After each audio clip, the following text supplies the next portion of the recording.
We'll start with the evening bell chant in English.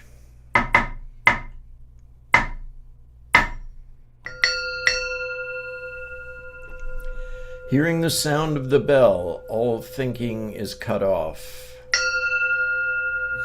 Wisdom grows.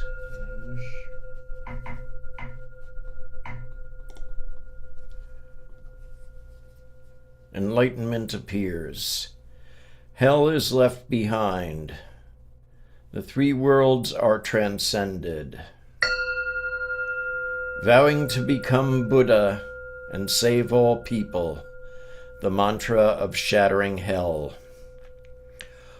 Om Garajya Sabaha. Om Garajya Sabaha. Om Garajya Sabaha.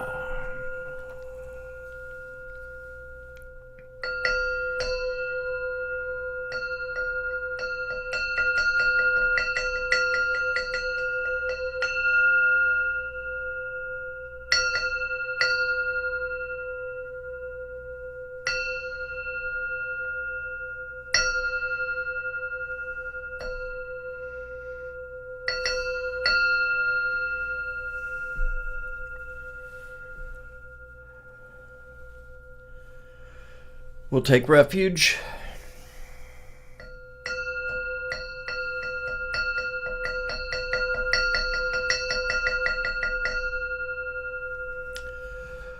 Buddham Saranam Gacchami. Dhammam Saranam Gacchami. Sangham Saranam Gacchami. I go for refuge in the Buddha. I go for refuge in the Dharma. I go for refuge in the Sangha. Buddham Saranam Gacchami. Dhammam Saranam Gacchami. Sangham Saranam Gacchami.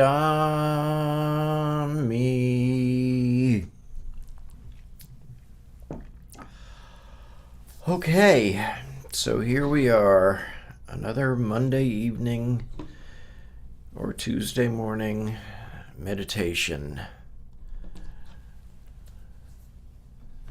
Some people may be under the impression that we practice the Dharma in order to attain nirvana, but this is a mistake. Mind is originally calm and perfectly clear just as it is. Attaining this realization is the true nirvana. That is why, as it is taught, all dharmas are originally marked by nirvana.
chant the Gatha on opening the sutras. This Dharma, incomparably profound and minutely subtle, is rarely encountered, even in hundreds of thousands of millions of ages. Now we see it, hear it, hold, and maintain it. May we completely realize the true mind of all Buddhas. All right, you know what to do. Relax, sit comfortably, and perk up your ears. Because tonight, on a moment's notice, or slightly longer than a moment, the Dharma is coming to us from Minhui. Thank you, Unsan Sunim. And thank you for the opportunity to share the Dharma. When we take our Bodhisattva vows, one of the things we always promise to do is when given the opportunity, we share the Dharma. And I'm happy to do that. So I was thinking when you asked me if I could give the Dharma talk tonight, I was thinking to myself, what is it that we as practitioners have to keep foremost in our minds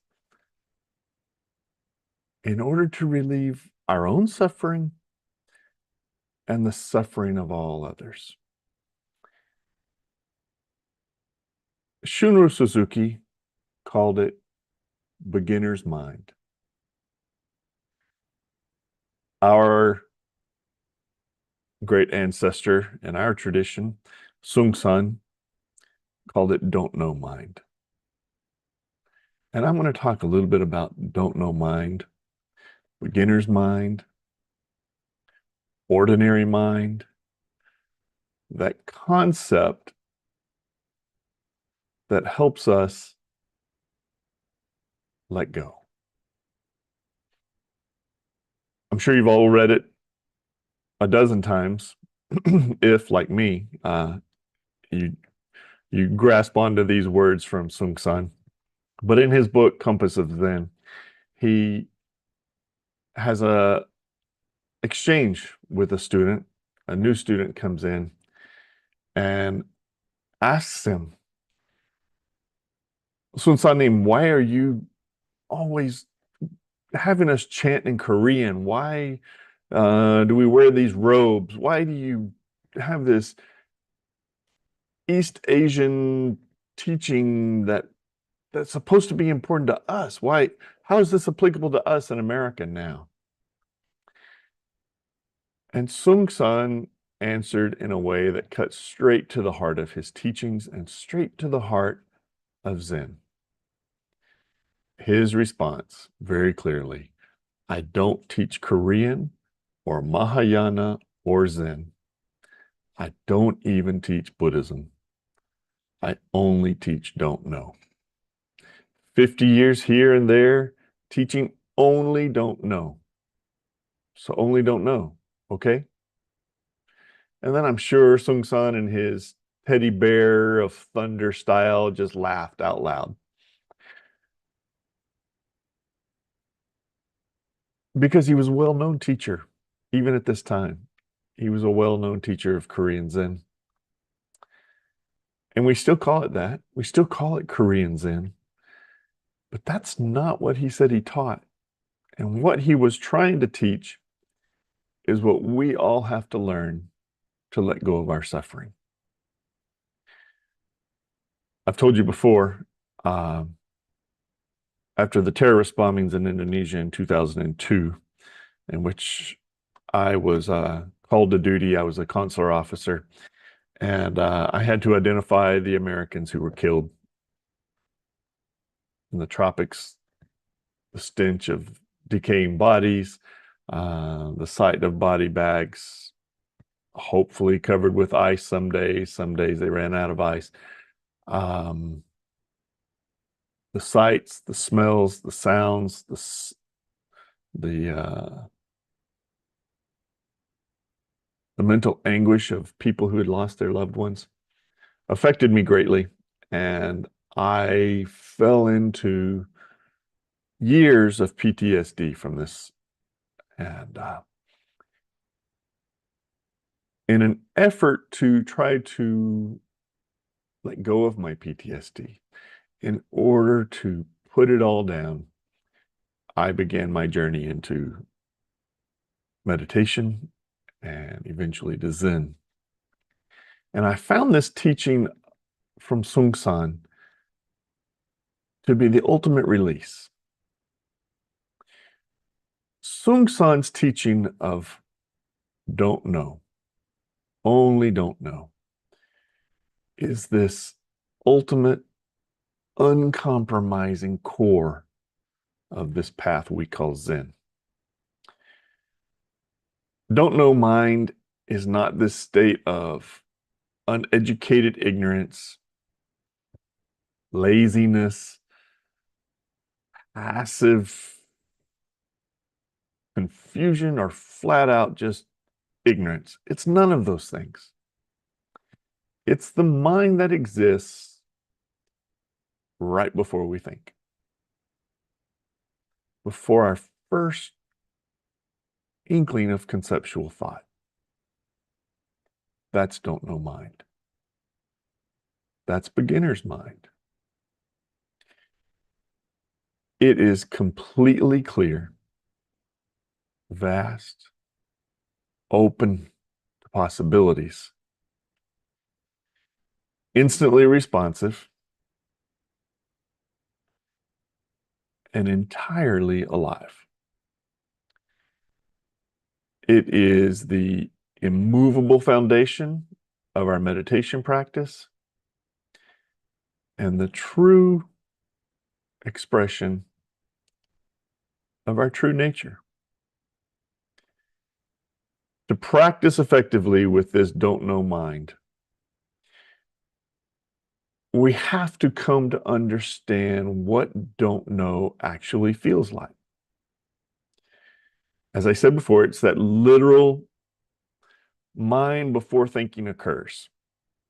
Before we place value judgments on something, before we drag up history, before we consider if someone hurt us before, if someone pissed us off, if someone made us truly happy.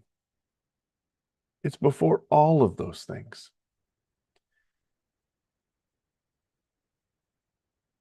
It is that silent, luminous space from which all of our thoughts arise. It contains no dullness, no blankness, and no intellectual fog. It's a vivid, direct, and spacious presence. It has lots of different names, as I said. Shunryu Suzuki, who was, I don't know, 15, 20 years older than, maybe 10, 15 years older than Sung San. Shunryu Suzuki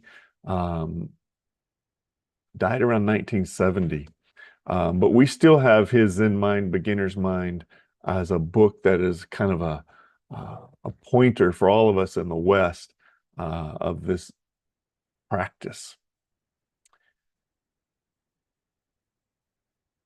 So some people call this don't know mind that Sung San called it beginner's mind.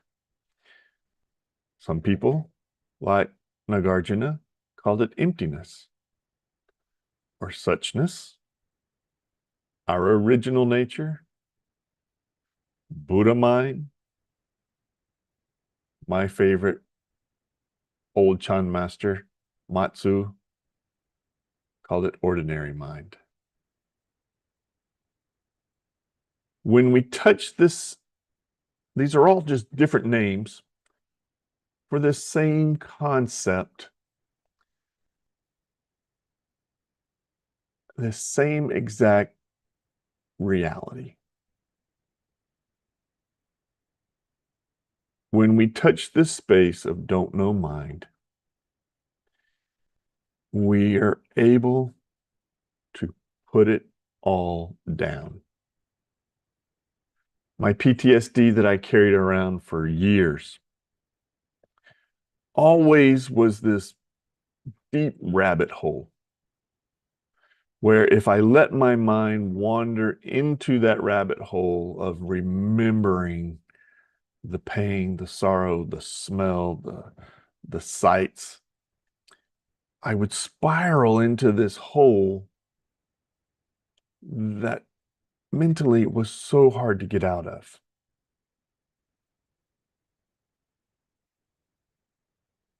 I had to learn to put it all down.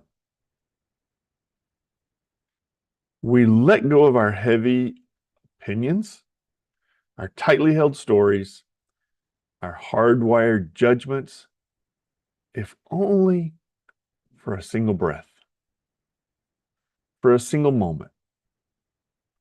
We learn that in our seated meditation. And when we learn we can do it for a moment, we learn we can do it for a minute. We learn we can do it for 15 minutes. We learn in that 15 minutes of seated meditation we did earlier, and we'll do one here in a few more minutes when I wrap this up. We learn to let it all go, to free the mind of judgments. Judgments about ourselves, judgments about our neighbor, judgments about our family members, judgment about politics. We learn to let it all go, to put it down. And when we do put it all down, we see that the suffering stops. That is don't know mind. We become open to new experiences when they occur. We become open to new lessons, to new teachings. Shunryu Suzuki, in his book, Beginner's Mind, Zen Mind, Beginner's Mind, he used the example of the Heart Sutra. And when you're a brand new Zen student and you come in and you read or you chant the Heart Sutra for the very first time, you have this openness to, wow, what's this all about? What is this emptiness? What is this emptiness? Is form is emptiness. Emptiness is form. What is all this stuff? But the second time you read it, you start making judgments. The third time you read it or chant it, you start digging deeper. And you start saying, oh, I like this part. Oh, I don't really like that part. What are these three world things? And you start looking at it differently each and every time you chant it. Until eventually you chant it and you don't accept any of it as new or old. It just is. But if you can always go back to that first time where you had no judgment, you had no knowledge, you had no history of it, and your mind was open to all these new possible ideas. That's the beginner's mind that Shunryu Suzuki talked about. That's the don't know mind that Seung Sahn talked about. Always going into something wide-eyed, before thought, before value judgment.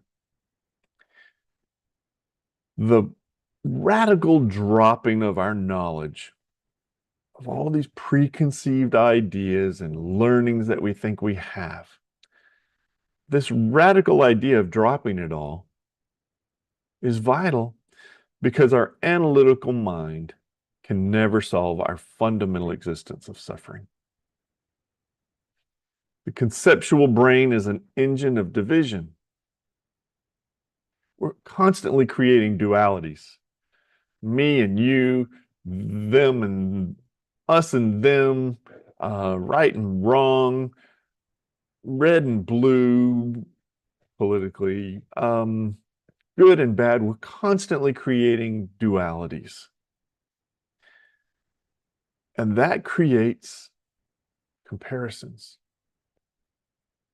rigid preferences, and internal conflicts.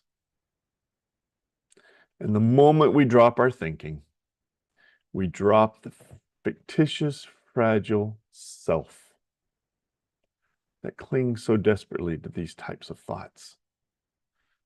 Don't know mind effortlessly cuts through the thick vines of our delusion.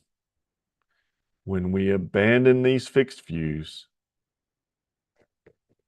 the heart mind that we chant in the Heart Sutra, that heart mind instantly becomes flexible, spacious, and most importantly, compassionate. And then we respond to the world around us with compassion. Sung San's mantras of life were pretty much, you can wrap them up into 3 phrases that Sung San always taught. 3 phrases. You remember these, you know all of Sung San's teachings. Only keep, don't know mind is the first one. Only go straight is the second one. And how may I help you is the third. Those 3 phrases that we inherited from Sung San define the Bodhisattva way. They define our practice in Zen and define how we find this nirvana that Un San mentioned before we did our last practice. Only keep, don't know mind stabilizes our internal compass. It anchors us in the unconditioned space right before our thoughts and judgments pop up. Only go straight drives our external practice. It urges us to keep moving forward with unwavering, wholehearted directness. Together, they mean staying completely with the immediate question, the immediate breath, the immediate moment, without worrying about yesterday and without having anxiety about tomorrow. And when we have reached that sense of peace, we extend our hand and we say, how may I help you? That's the Sung San lesson of Zen. Find your internal peace. Cut through the delusions of judgment, of worry about the past, anxiety about the future. Moment to moment, that clearness right before thought. That's the don't know mind. That's the beginner's mind. That's the ordinary mind. That's the nirvana, the only place we'll find the nirvana that Sung San mentioned. And when we find it, our only possible response is, how may I help you? That's all that's left. A clear mind and a clear heart. So when you sit to practice, and we're going to do this right now, when we sit for our next 15 minutes of practice, let go. Put it all down. Whatever was bothering you from today at work, wherever you were, whatever your housemate, spouse, neighbor, friend, child pissed you off about today, because it happens. We're all human. We have emotions. We as Zen practitioners learn to put it down. When we put it down, open our minds to that great, spacious before thought, we find nirvana.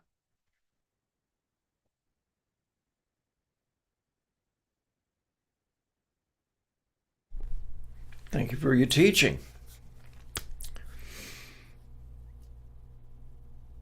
That's the beauty of chanting in Korean, is that you have no opportunity to think whatsoever.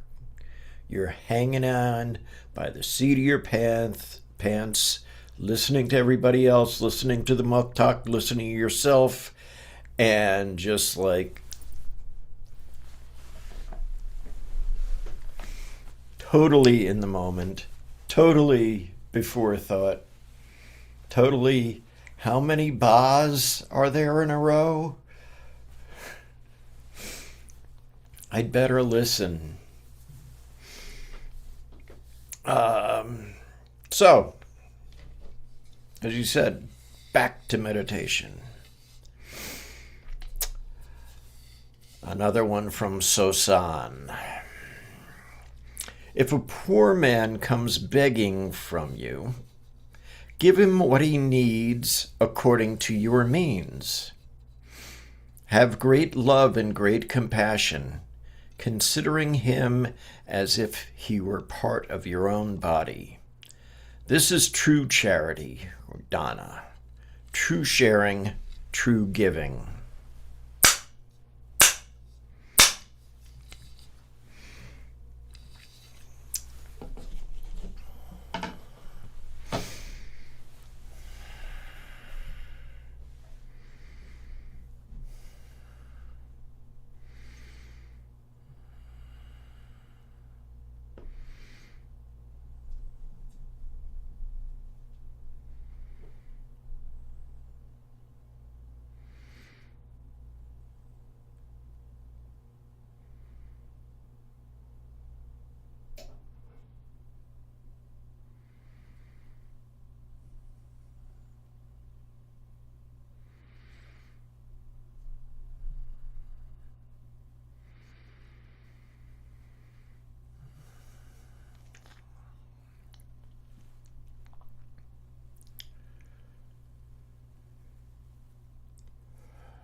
And indeed, it is time for us to chant the Heart Sutra.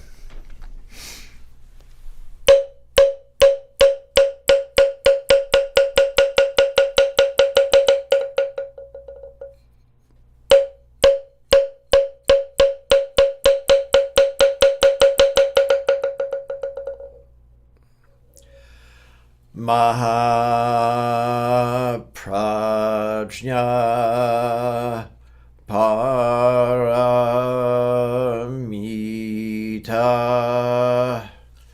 Hridaya Sutra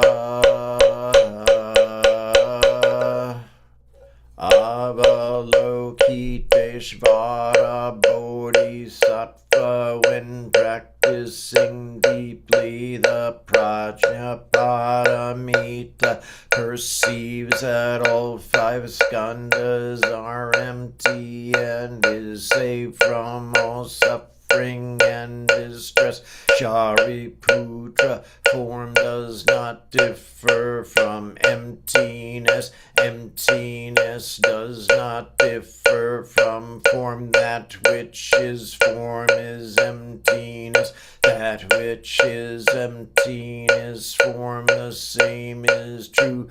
Feelings, perceptions, impulses, consciousness. Shariputra, all dharmas are marked with emptiness. They do not appear or disappear, are not tainted or pure, do not increase or decrease. Therefore, in emptiness, no form, no feelings, perceptions, impulses, consciousness, no eyes, no ears, no nose, no tongue, no body, no mind, no color, no sound, no smell, no taste, no touch, no object of mind, no realm of eyes, and so forth, until no realm of mind consciousness, no ignorance, and also no extinction of it, so forth, till no old age and death, and also no extinction of them, no suffering, no origination, no stopping, no path, no cognition, also no attainment, with nothing to attain. The Bodhisattva depends on Prajna Paramita, and the mind is no hindrance. Without any hindrance, no fears exist. Far apart from every perverted view, one dwells in nirvana. In the three worlds, all Buddhas depend on Prajna Paramita, attain Anuttara Samyak Sambodhi. Therefore know that Prajna Paramita is the great transcendent mantra, is the great bright mantra, is the utmost mantra, is the supreme mantra, which is able to relieve all suffering and is true, not false. So proclaim the Prajna Paramita mantra. Proclaim the mantra which says Gate Gate Para Gate Para Samgate Bodhisvaha. Gate Gate Para Gate Para Samgate Bodhisvaha. Gate Gate Para Gate Para Samgate Bodhisvaha.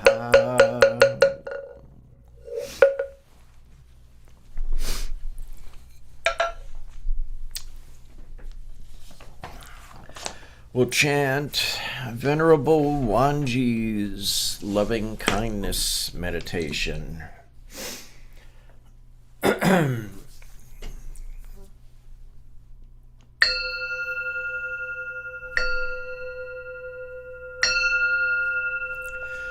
May I be well, happy, and peaceful. May no harm come to me. May no difficulties come to me. May I have a calm and peaceful mind. May I have patience, insight, courage, and compassion in meeting the challenges of life. May my parents be well, happy, and peaceful. May no harm come to them. May no difficulties come to them. May they have a calm and peaceful mind. May they have patience, insight, courage, and compassion in meeting the challenges of life. May my teachers be well, happy, and peaceful. May no harm come to them. May no difficulties come to them. May they have a calm and peaceful mind. May they have patience, insight, courage, and compassion in meeting the challenges of life. May family members and relatives be well, happy, and peaceful. May no harm come to them. May no difficulties come to them. May they have a calm and peaceful mind. May they have patience, insight, courage, and compassion in meeting the challenges of life. May friends and acquaintances be well, happy, and peaceful. May no harm come to them. May no difficulties come to them. May they have a calm and peaceful mind. May they have patience, insight, courage, and compassion in meeting the challenges of life. May unfriendly people and my enemies be well, happy, and peaceful. May no harm come to them. May no difficulties come to them. May they have a calm and peaceful mind. May they have patience, insight, courage, and compassion in meeting the challenges of life. May unknown persons be well, happy, and peaceful. May no harm come to them. May no difficulties come to them. May they have a calm and peaceful mind. May they have patience, insight, courage, and compassion in meeting the challenges of life. May all beings, with form and without form, visible, invisible, born or coming to birth, large and small, from the highest realm of existence to the lowest, be well, happy, and peaceful.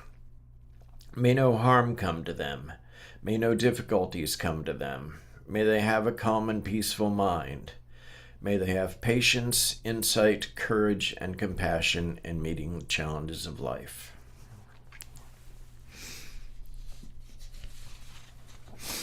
And we'll do our dedications of merit. I've got a few, and then you can add anyone in you'd like to.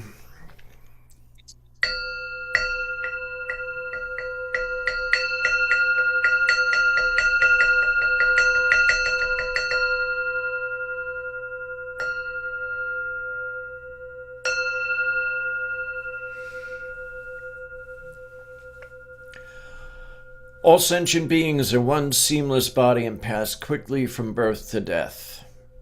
We remember those who cared for us and are gone, those who are ill, those who are at war, who are hungry and who are in pain. May they heal and have peace. We especially dedicate our service to Briar Windwalker, Barry, Juanita, Brian Unger, Mike Gingy Wood, Sienna Wood, Amy Rowan. Anyone you would like to add in? Mylin Fan. Any others? Special dedication of merit to all victims of state repression, especially the Prairie Land Defenders. Thank you.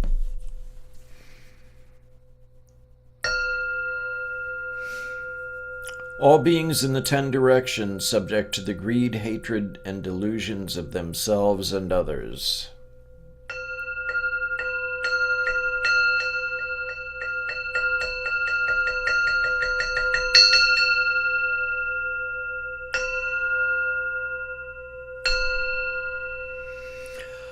All Buddhas throughout space and time, all honored ones, Bodhisattva Mahasattvas, wisdom beyond wisdom, Mahaprajna Paramita.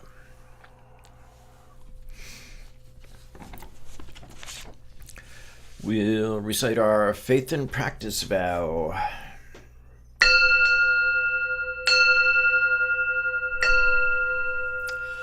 I will never retreat and will be firm in my mind in this correct Dharma. I will escape from the samsaric cycle of birth and death and definitely will see my original face. I will be sure to inherit the life of insight of the Buddha and save all sentient beings.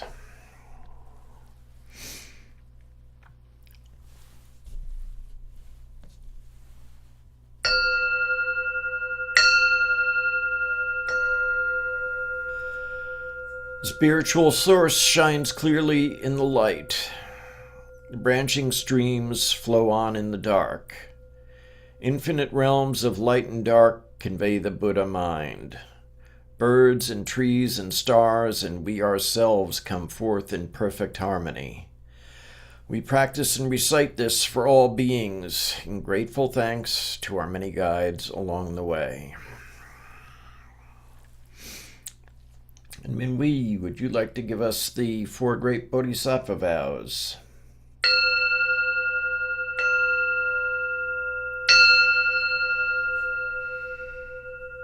Sentient beings are numberless. We vow to help them all. Delusions are countless. We vow to see through them all. Opportunities to awaken are infinite. We vow to embrace them all. The Buddha way is endless. We vow to embody it.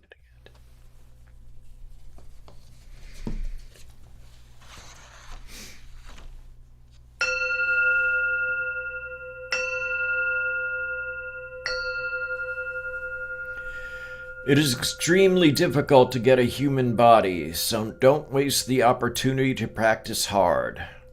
Once you miss this chance, it will be very difficult to get it again. If you don't attain strength in your practice, only your karma will remain when you die. Time is of the utmost importance for a Zen practitioner. Don't waste even one moment. If you have one mind, even at that time, you can gain enlightenment.